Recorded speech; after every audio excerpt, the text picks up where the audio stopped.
busy people getting fit in Fulshear, Texas. Our aim is to help you look better, feel better, and perform better as quickly as possible. I'm your host, Brian White with Blue Eagle Fitness and Nutrition. Welcome. Hey, what's up, everybody? Today, we are talking about the process of getting better. This could apply to working out, getting better at the lifts, getting better at what you're doing in the gym. This could apply to parenting, so getting better at raising our kids. This could apply to work.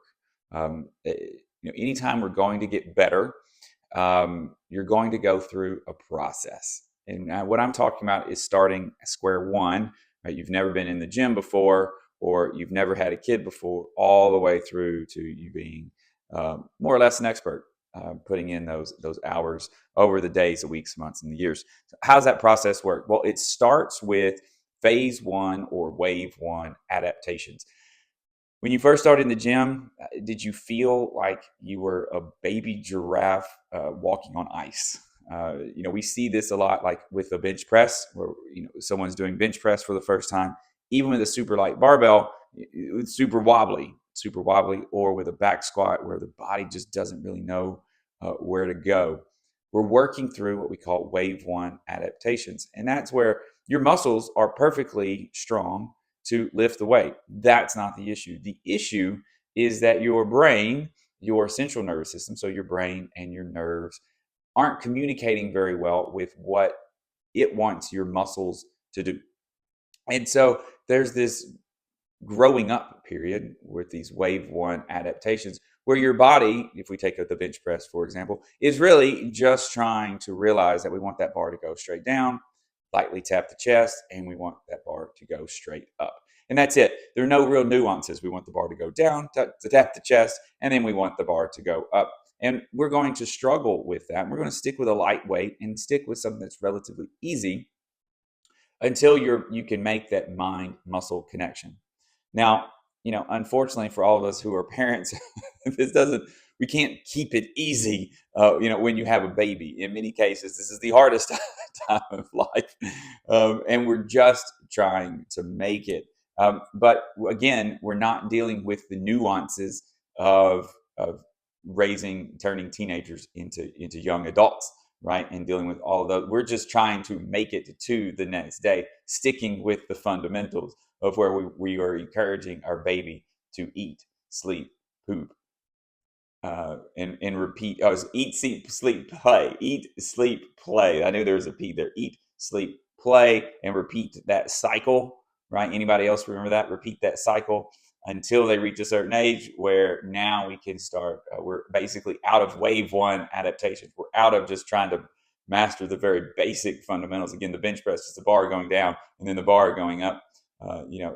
Keeping the baby alive when the baby is first born. So same with learning, my education is chemistry. Same thing with learning chemistry for the first time, right? What's the first thing you really learn in chemistry? Well, you learn the periodic table. We're just trying to understand what elements are, right? The very basic fundamentals. We're trying to learn what different liquids versus solids versus gases, and what we believe those molecules are doing, just the basic fundamentals, without getting into that second wave. And then that second wave is where we become more comfortable neurologically. If we talk about the gym again, doing that bench press, our body knows the bar is going to go straight down, lightly tap the chest, and we're going to press up. But now we can start getting a bit more mature in our movement. So when we grab the barbell, we're going to wrap our thumb around, and then we're going to feel like we're bending that bar in half. The bar is not actually going to bend because we're not that strong, but we're going to feel like we're bending the bar in half. And my hands, you will actually see my hand rotate a little bit. My elbows point back and down toward me a little bit more. And what this does is this engages my lats more. And I'm going to bring that bar down, lightly tap the chest. And on my way up, I'm going to feel like I'm spreading the bar. So I'm pulling the bar apart, not bending the bar in half. And this allows me to put greater force using more musculature, more of my muscles on the bar, and I can more easily lift more weight. And this is the phase two. This is where I'm going to be a bit more mature in my movement. So I'm no longer feeling like I'm that baby giraffe on the ice rink. And by the way, the entire point of this is I should have said this earlier. The entire point is it is perfectly okay, acceptable, and expected for you to feel like a baby giraffe walking on an ice rink when you start something new.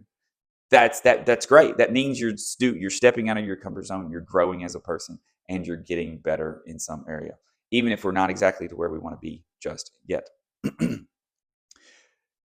How does this apply to parenting? As you know, as the kids grow up, now we're getting them ready for school. We're allowing them to take on more of their responsibilities, brushing their teeth on their own, letting them take a shower, they're doing chores, right? We're teaching them. Now we're getting into that phase 2 where we are maturing as parents and we're helping our kids mature as well, right? We always want to allow our kids to, whatever they can do, we want them to do it. If they can do their own laundry, they should be doing their own laundry. If they can fix their own dinner, they should be fixing their own dinner. Now, my kids can't cook. Cool. I'm going to cook all the food. I'm going to leave it out and they can make their own plate, right? That's the part of the maturation that we are going to want our kids and then eventually our teenagers to do, so that they can leave the house and be perfectly acceptable, or they can leave a lasting positive impact on the society that we are building, right? And then the last phase, or the last wave, or wave 3 adaptation. So if we go back to the bench press, right, that wave 2 is where we build strength. We want to be in wave 2 for a very, very long time. Wave 3 really only comes around if we're competing in bench press. Now, if we're trying to win a competition. And then we might want to make sure that our hands are perfectly aligned, and in this, we want to measure out, even with a ruler, exactly where we want our hands to be on that bar. Or we want our knuckles to point a certain direction when we touch, and then as we come up, we can rotate the hand a little bit. Those little things may help you gain that half a kilogram or half a pound to win a competition, but it's not going to improve the mind-muscle connection, and it's not going to get you bigger, stronger, faster, more formidable as a person, harder to kill as a person, which is one of our main goals, right? We want to live a long, happy, healthy life. Those are wave 3 adaptations. And those are less important, and I don't really coach those a lot. I want us to stay in that phase 2, work on that phase 2, so that we can grow, that we can get bigger, that we can get stronger, that we can become healthier, that we can be more formidable. That is what we're coaching in our gym at Blue Eagle. So we're wanting to, first of all, work through those wave 1 adaptations, and that's where we're going to stay light, but get as many reps as we can, even if it's with a PVC pipe or a 15-pound barbell. And then we're going to eventually, as our bodies make that mind-muscle connection, we're going to start adding weight. You're going to be moving better, and we're going to be better emphasizing different, more mature techniques that will encourage you to get stronger.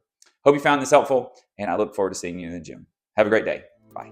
You can get every episode of Busy People Getting Fit wherever you listen to your podcast or on YouTube. You can also reach us at busypeoplegettingfit.com. Until next time, thank you for listening.